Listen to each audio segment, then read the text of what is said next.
오늘의 전국 키워드로 짚어보겠습니다. 오늘은 장혜찬 청년재단 이사장 그리고 김상일 정치평론가 두 분 모셨습니다. 어서 오세요. 안녕하십니까? 안녕하세요. 자, 오늘 첫 번째 키워드 뭡니까? 네, 내용 확인해 보겠습니다. 3월 전당대회 참석하겠다. 윤석열 대통령이 어제 여당 지도부와의 오찬에서 밝힌 내용입니다. 그냥 참석하겠다가 아니라 꼭 참석하겠다. 이거 어제 정해진 건가요? 아니면 예전부터 나왔던 얘기인가요? 어제 이제 국민의힘 지도부와 오찬을 하면서 UA 순방 성과 등을 공유하는 자리가 있었는데 그때 정진석 비대위원장이 먼저 요청을 했다고 합니다. 국민의힘 전당대회 있으니 와주시면 좋겠다.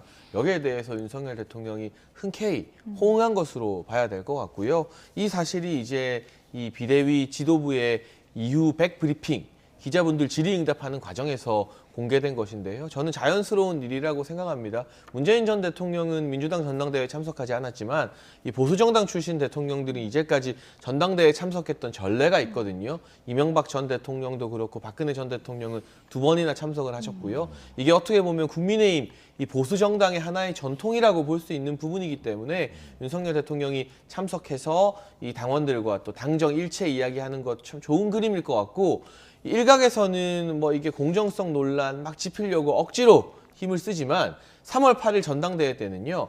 어떤 투표도 이루어지지 않습니다.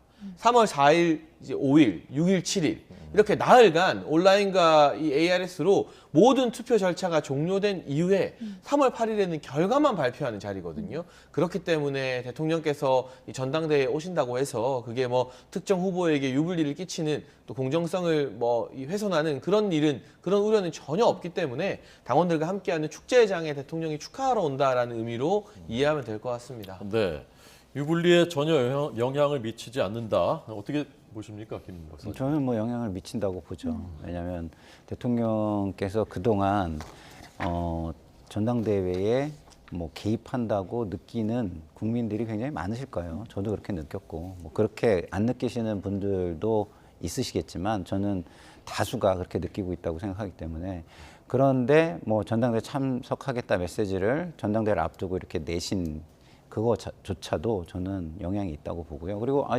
대통령이 오는데 대통령을 생각해서 결과가 좀 그거에 좀 좋아야 되지 않느냐 이런 얘기를 또 자연스럽게 할 수 있는 것이고 그런 측면에서 볼 때 영향은 당연히 줄 것이다. 저는 이렇게 봅니다. 저는 지금 나경원 전 대표가 불출마하는 과정에서 대통령실이 개입한 듯한 모양을 가진 이때에 이런 건 좀 저는 특수한 상황이라고 보는데 약간 특이하고 특수한 상황 속에서 전당대회 출마를 하시는 게 맞는지 저는 오히려 좀 그 논란을 피하기 위해서 자중하시는 게 훨씬 낫지 않을까 이런 생각이 저는 들어요. 참석을 자중하는 것인데. 예. 어제 뭐 나경원 전 의원 언급은 특별한 언급이 없었다고 하던데 어제 다녀오신 분들 얘기 들어보면 어떤 얘기를 주로 한 건가요? 그러니까 이제 전당대회 예. 참석 요청이 있었고 무엇보다 대통령께서 이 장기간 해외 순방 다녀오셨잖아요. 네. 그런데 UAE 같은 경우는 당초 우리 정부와 대통령실에서 기대했던 투자 약속이 약 50억에서 100억 달러였는데 역대 최대 규모인 300억 달러 투자 약속을 받았고 이게 단순 MOU가 아니라 두 정상의 공동 성명에 이런 투자 약속이 다 기입이 되었거든요. 그러면 이 정상의 권위, 이분들 다 왕족이에요. 중동 국가의 지도자들은. 예. 그 왕족의 권위를 무엇보다 중요시하는 중동 국가 특수성 고려해 봤을 때 정상 공동 성명에 300억 달러 투자하기로 했다는 건 실제로 투자할 가능성이 아주 높다는 뜻이거든요. 그런 부분에 대한 성과 공유가 좀 줄을 잃었던 것 같고 전당대회에 참석하는 것 외에 구체적인 주자들에 대한 이야기는 전혀 당무에 대한 이야기는 전혀 나오지 않았다라는 점을 미루어 보면 이제 윤석열 정부나 대통령실이 열심히 해외 순방하고 1호 영업사원으로 뛰는 것에 대해서 당에서 잘 뒷받침해주고 이런 것 좀 널리 국민들께 잘 알려달라 하는 그런 차원의 이야기들이 오고 갔을 것으로 보입니다. 네. 야당에서는 뭐 난방비 얘기는 했느냐, 뭐 그들끼리만 매일 만난다, 뭐 이런 반응들이 나왔더군요. 그러니까 좀 그 야당도 같이 이렇게 초청을 해서 순방을 설명하는 이런 자리가 있으면 좋잖아요. 그 협치의 모습도 보이고 그리고 국민들이 볼 때도 뭐 대통령이 좀 품을 넓게 가져가시는구나, 좀 포용적인 모습을 보이시는구나 이런 좋은 느낌이 들 텐데 뭐 전혀 야당은 배제한 그 어떤 행사들을 계속 하시니까 기본적으로 야당에서는 이것을 뭐 이렇게 좋게 평가하기는 좀 어려운 것 같아요. 그리고 뭐 지금 전당대회를 앞두고 또 나경원 후보 불출마를 사실상 압박해서 무릎을 꿇린 다음에 이루어진 그런 걸로 또 보이는 측면도 있어가지고 좋게 이야기하기는 좀 어려운 상황이 아닐까. 그래서 당연히 그런 반응이 나오는 거 아닐까 이런 생각이 듭니다. 장해찬 이사장님은 이제 지금 이제 정권의 이제 내밀한 그 속내를 좀 아시는 걸로 알려져 있으니까 야당은 계속 안 부르시는 이유는 무엇입니까? 아니 사실 이 우리 윤석열 대통령께서 국회 시정연설하러 가셨을 때 네. 민주당이 아예 들어오지도 않았습니다. 이런 일 참 찾아보기 힘든 일이거든요. 그리고 그때 그 당시 지도부가 아마 우상호 비대위원장 체제였던 걸로 기억을 하는데요. 마포에서 돼지갈비, 김치찌개 하자 회동을 먼저 제안한 바 있습니다. 얼마나 좋은 일입니까? 예. 이 대통령과 이 야당 지도부가 돼지갈비, 김치찌개 하면서 이야기하자는 거. 민주당이 거절했습니다. 아니 정작 대통령이 먼저 과감한 이 손을 내밀고 소통하자 할 때는 거절하시다가 그 이후에는 좀 특수 상황이 발생했죠. 만약에 이 지난 민주당 전대에서 뭐 박용진 의원이나 강훈식 의원 당권 주자로 출마했던 분들이 이 당 지도부가 됐다면 사뭇 여야나 정부와 야당 간의 소통이 저는 좀 달라졌을 것으로 전망을 하는데 기소돼 있는 상태 현재 공직선거법으로 그리고 줄줄이 기소가 예정되어서 검찰 소환 조사 계속 받아야 되는 아주 특수한 민주화 이후 최초의 가장 전과 많고 가장 혐의 많은 사람이 민주당 당대표가 되는 바람에 대통령이 단순한 야당 지도자 만나는 것이 아니라 이렇게 혐의 많은 사람 만나는 게 수사기관이나 사법기관 상권 분립에 좀 안 좋은 사인을 줄 수 있다는 고려를 안 할 수 없지 않을까라는 생각을 그냥 개인적인 전망으로 하거든요. 이 특수성을 자초한 게 민주당이기 때문에 지금이라도 민주당 내부에서 이재명 대표 기소되면 당대표 내려놓으라는 이야기를 이상민 의원이나 이런 분들이 많이 하잖아요. 기소되면 뭐 이미 공직선거법은 기소됐지만 당대표 내려놓고 좀 전과 없고 혐의 없는 정상적인 사람을 비대위원장이나 당대표로 세우게 되면 여야 간의 대화도 충분히 복원될 속도가 좀 빨라지지 않을까 싶습니다. 상황상 식사 정치는 지금 좀 힘들지 않을까 이렇게 이제 얘기를 하셨는데 근데 네, 말씀하시죠. 제가 이 부분에 대해서는 좀 안타까운 말씀을 좀 드려야 돼요. 왜냐하면 대통령이 하시는 일의 우선순위라는 게 있잖아요. 국민을 위해서 일을 하는 게 우선이지 누구를 한 사람을 평가해가지고 그 사람이 이런 사람이다 저런 사람이다 그거에 맞춰가지고 내가 행동하겠다 이게 중요한가요? 저는 일단 우선순위를 잘못 두고 계시다 이 말씀을 꼭 드리고 싶고 또 하나는 공사 구분을 조금 잘 못하시는 거다. 왜? 아니 이재명 대표를 민주당 대표로 만나라 그랬죠. 누가 자연인 이재명을 만나라고 한 거 아니잖아요. 그리고 거기에 사적인 논의하라는 거 아니잖아요. 공적인 논의만 하라는 거잖아요. 협조가 야당의 협조가 필요한 건 거기서 얘기를 해야 압박도 될 수도 있고 그리고 뭐 때에 따라서는 합의도 이루어질 수 있고 그런 거 아니겠습니까? 근데 그런 게 없이 자꾸 그 사적인 것만 이야기하는 것은 저는 대통령의 모습은 아니다. 그거는 지금 뭐 검사 윤석열은 아니잖아요. 네. 예. 나경원 전 의원 불출마 선언 이후에 나경원을 향했던 표심이 어디로 갈 것인가 이것도 상당히 관심사였는데 여론조사 결과가 하나 나와서 소개를 좀 해드리겠습니다. 국민의힘 당대표 후보들의 지지도를 좀 보면요.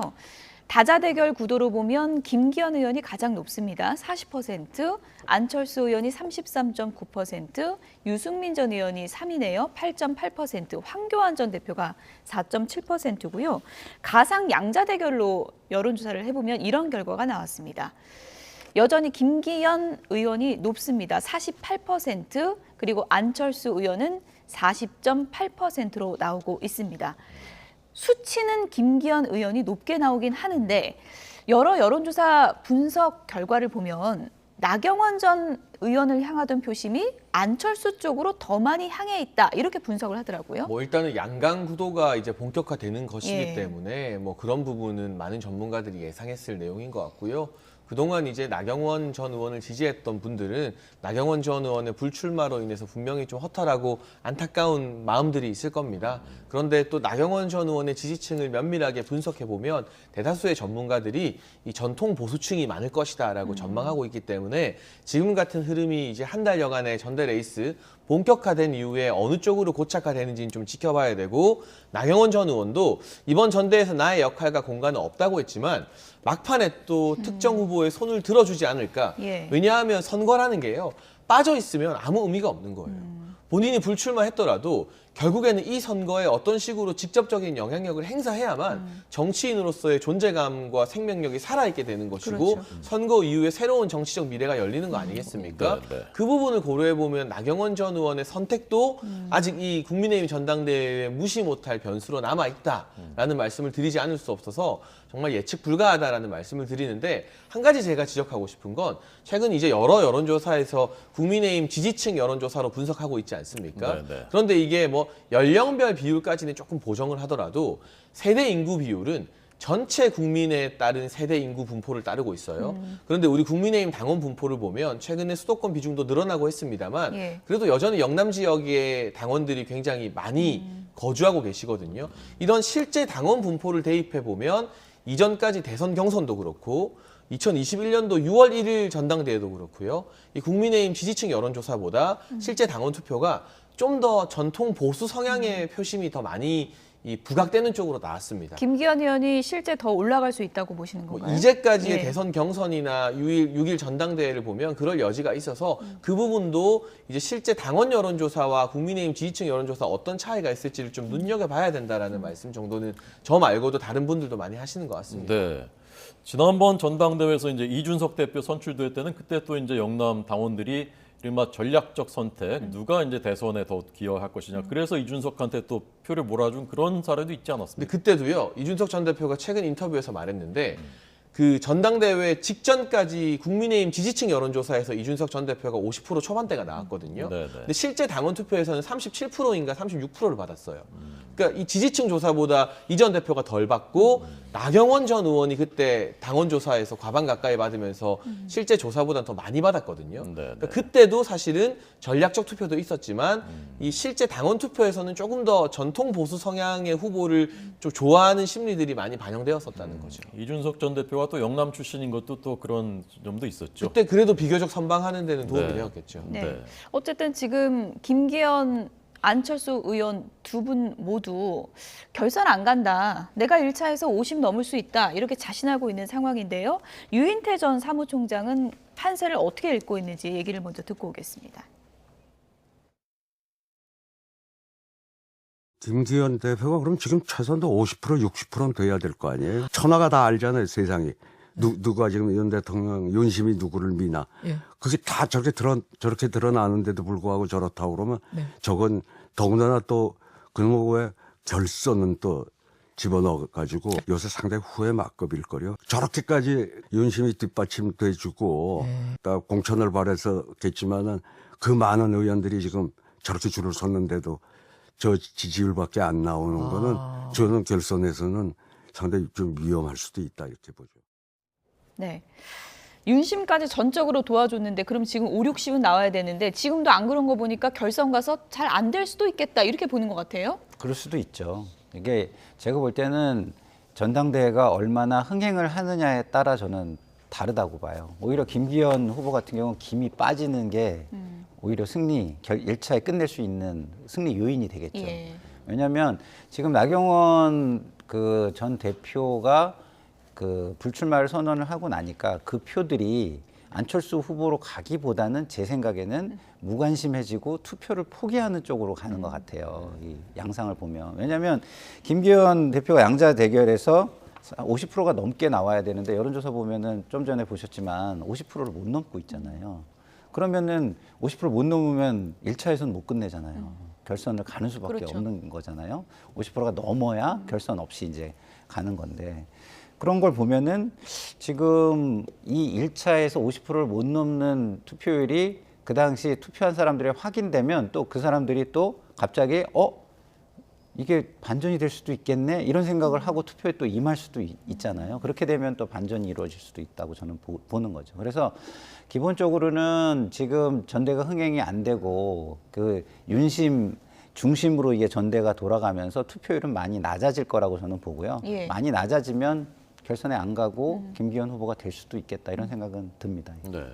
그런 면에서 본다면 아까 말씀하신 그 나경원 전 원내대표가 막판에 이제 누구의 손을 어느 시점에 들어줄 수 있다라고 하셨는데 들어준다면 어느 쪽 손을 더 들어줄 가능성이 크다고 생각하십니까? 뭐 제가 그 이야기 했다가 또 특정 후보에게 편향적이다라는 공문 받을까 봐 그 말씀은 못 드리겠고요. 다만 저는 나경원 전 의원이 국민의힘의 중요한 자산이라고 생각을 하거든요. 그리고 이번 불출마가 끝이 아니라 새로운 시작이라고 생각합니다. 일단 이 정치인에게 가장 중요한 건 이 국민들과 당원들에게 빚을 지어두는 거예요. 그래야 다음에 당원들과 국민들이 우리가 전에 빚졌지 미안하지 갚아줘야지라는 생각을 하게 되거든요. 이번에 나경원 전 의원은 불출마로 인해서 국민의힘 당원들 마음속에 빚을 하나 지어놨습니다. 그런데 여기서 특정 후보에 대해서 지지해주거나 손을 들어주지 않고 그냥 물러나 있는다.